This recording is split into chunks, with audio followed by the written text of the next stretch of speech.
حکیم الامت مجدد الملت محی السنت الظاہرہ والباطنہ حضرت مولانا تھانوی نور اللہ مرقدہ نے نقل فرمایا ہے کہ گوالیار کی فوج میں ایک شخص داڑھی منڈایا کرتا تھا۔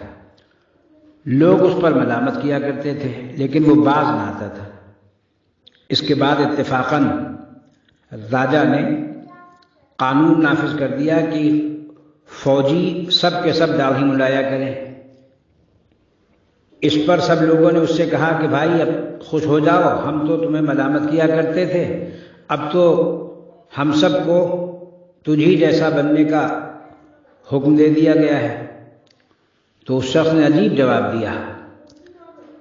اس نے کہا کہ دیکھو بھائی، میں پہلے تو اپنے نفس کی شرارت سے ایسا کیا کرتا تھا کہ داڑھی منڈاتا تھا، مگر اب ایک کافر کا حکم ہے، لہذا اس کے کہنے سے تو میں شریعت کا حکم ہرگز نہیں چھوڑوں گا، اور اب داڑھی ہرگز نہیں منڈاؤں گا، چاہے گھاس کھود کر یا کسی اور ذریعے سے گزارا کروں۔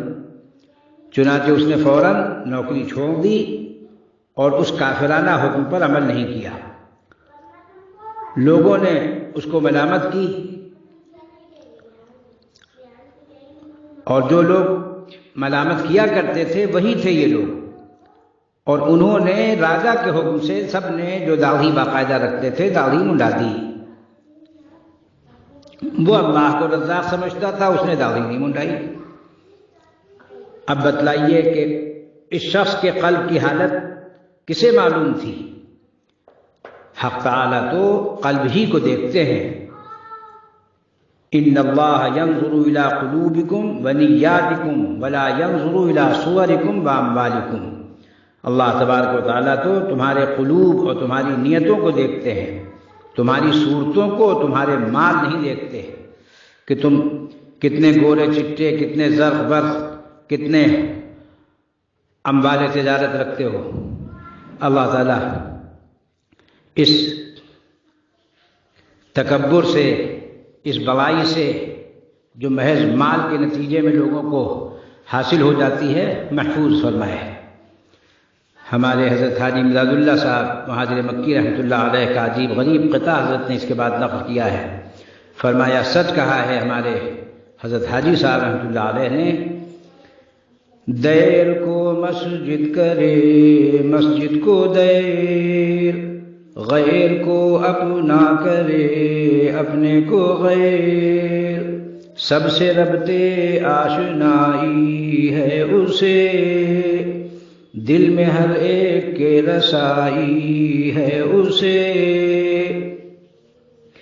زوجے فرعون ہوئے طاہرہ، اہلیہ لوط نبی ہو کافرہ، زادے آزر خلیل اللہ ہو، اور کنعان نوح کا گمراہ ہو، کچھ نہیں دم مارنے کا ہے مقام، پہنچے اس نکتے کو کب فہم عوام۔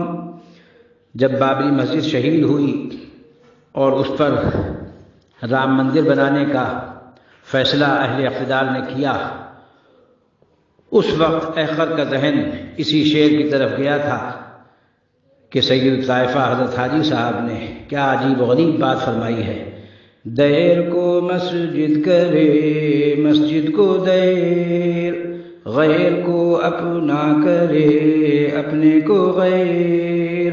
کتنی ہی مساجد ہیں جو کفرستان میں غیروں کا عبادت گاہ تھی، مگر جب اللہ تبارک و تعالیٰ نے محض اپنے فضل سے ان کو ہدایت دی تو انہی نے اپنے ہاتھوں سے اس دیر کو مسجد بنایا۔ اللہ تبارک و تعالیٰ ہم سب کو ہدایت پر خلوص کے ساتھ، صدق کے ساتھ، ہمت کے ساتھ، استقامت کے ساتھ قائم رہنے کی توفیق عطا فرمائے۔